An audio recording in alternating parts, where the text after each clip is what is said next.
Halo semuanya, buat para pelari pasti pernah deh ngerasain ini.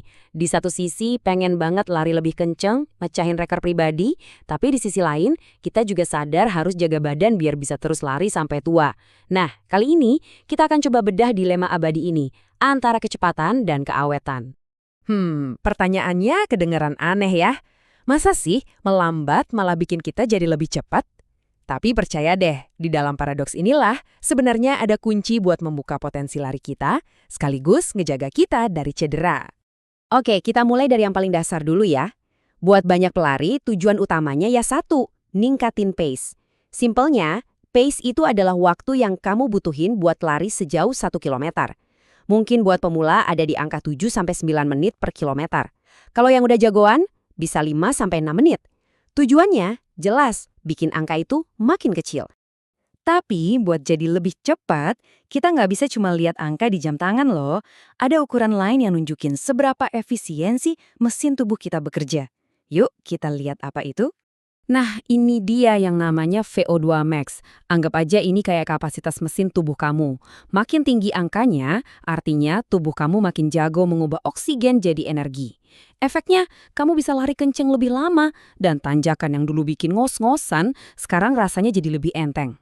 Oke, sekarang pertanyaannya, gimana caranya naikin VO2 max dan kecepatan kita? Nah, kita akan masuk ke beberapa metode latihan yang udah terbukti ampuh buat naikin level lari kamu. Yang pertama, latihan interval. Ini nih senjata rahasia buat ningkatin kecepatan. Prinsipnya gampang banget. Kamu lari kenceng di jarak tertentu, terus diselingi lari pelan buat pemulihan. Misalnya, ngebut 800 meter, terus jogging santai. Latihan ini ngelatih jantung dan otot buat kerja lebih keras dan pulih lebih cepat. Hasilnya, kecepatan puncak dan daya tahan kamu naik barengan. Berikutnya, lari tempo. Ini tentang nemuin kecepatan yang nyaman, tapi nantang. Jadi, cukup cepat sampai kamu nggak bisa ngobrol enak, tapi masih bisa kamu pertahanin. Latihan ini gunanya buat nunda rasa pegel di otot, jadi kamu bisa lari lebih kenceng buat waktu yang lebih lama. Jadi, kita udah punya interval buat speed dan tempo buat daya tahan. Nah, biar programnya lengkap, kita tambah 2 lagi. Latihan kekuatan kayak squat biar fondasi tubuh kokoh, sama lari di tanjakan buat ngebangun kekuatan eksplosif. Kombinasi 4 hal ini bakal jadi resep latihan yang seimbang dan efektif banget. Nah, pas kita lagi semangat-semangatnya ngejar kecepatan, kutipan ini tuh kayak pengingat yang penting banget. Ini jadi titik balik di pembahasan kita. Dari yang tadinya ngomongin gimana caranya jadi lebih cepat, sekarang kita bahas gimana caranya biar nggak berhenti lari terlalu cepat. Ini dia nih yang sering kita nggak sadari, bahaya overtraining atau latihan berlebihan. Ini bukan cuma soal capek biasa ya, ini kondisi di mana kamu terus-terusan maksain diri tanpa ngasih waktu buat badan pulih. Dan ironisnya, ini justru bikin performa lari kamu menurun. Perbandingan ini ngegambarin bedanya dengan jelas banget. Di satu sisi, latihan yang pas bikin kamu makin kuat. Tapi kalau udah kelewatan, yang ada performa malah anjlok, gampang cedera, dan capek mental. Kuncinya yaitu nemuin keseimbangan yang pas. Dan gejalanya tuh nggak cuma fisik loh. Ya jelas, otot rasanya sakit terus, dan performa turun. Tapi yang sering kita nggak sadari itu dampaknya ke mental.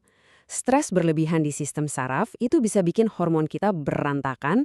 Hasilnya, kita jadi lebih sensitif, gampang tersinggung, atau bahkan marah-marah tanpa sebab. Pernah ngerasain kan?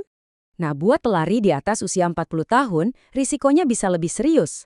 Latihan ekstrim tanpa istirahat yang cukup itu bisa ningkatin risiko masalah jantung dan bahkan di kasus yang sangat jarang bisa menyebabkan pendarahan di otak. Ini bukan buat nakut-nakutin ya, tapi buat negasin betapa pentingnya berlatih dengan bijak seiring bertambahnya usia. Oke, jadi solusinya gimana dong? Ini dia jawabannya. Gimana cara kita menyeimbangkan ambisi buat ngejar performa dengan kebutuhan yang nggak bisa ditawar-tawar, yaitu keselamatan dan kesehatan jangka panjang. Terus, gimana cara berlatih yang aman? Salah satu alat yang praktis itu adalah dengan memantau detak jantung.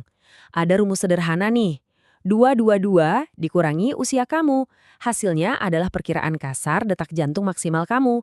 Nah, ini bisa jadi panduan bagus biar kamu latihan di zona yang efektif tanpa bikin jantung kerja terlalu keras. Dan ingat ya, kuncinya itu konsistensi, bukan intensitas gila-gilaan. WHO aja merekomendasikan setidaknya 150 menit aktivitas intensitas sedang setiap minggu. Buat kita para pelari, ini bisa berarti lari santai 3 kali seminggu selama 50 menit. Ini ngingatin kita kalau lebih baik lari rutin daripada maksain diri sekali seminggu terus malah cedera. Coba deh anggap ini sebagai ritual wajib sebelum dan sesudah lari. Selalu mulai dengan pemanasan. Jangan pernah di-skip. Terus, dengerin sinyal dari badan kamu. Kalau sakit ya berhenti. Pastiin kamu cukup minum dan makan. Dan yang terakhir, jangan pelit buat beli sepatu yang bagus. 5 kebiasaan simpel ini adalah fondasi biar kamu bisa lari terus, tahun demi tahun, tanpa cedera. Oke, akhirnya kita coba satukan semuanya. Tujuannya itu bukan milih antara cepat atau awet, tapi gimana caranya menggabungkan keduanya. Jadi satu filosofi latihan yang pinter, aman, dan berkelanjutan. Nah, ini dia filosofinya. Latilah dengan cerdas, bukan cuma keras. Anggap istirahat itu sama pentingnya sama latihan. Perhatiin apa yang kamu makan dan minum. Dan yang terpenting, jadiin tubuh kamu itu partner, bukan musuh. Dengerin apa katanya. Ingat, garis finish yang sebenarnya adalah kemampuan buat nikmatin lari seumur hidup kita. Jadi, saya tinggalin kamu dengan pertanyaan ini untuk direnungkan. Apakah kamu berlatih buat lomba berikutnya atau buat bisa lari seumur hidup? Jawabannya bakal nentuin setiap langkah yang kamu ambil. Terima kasih sudah menyimak, selamat berlari dengan cerdas dan tentunya bahagia.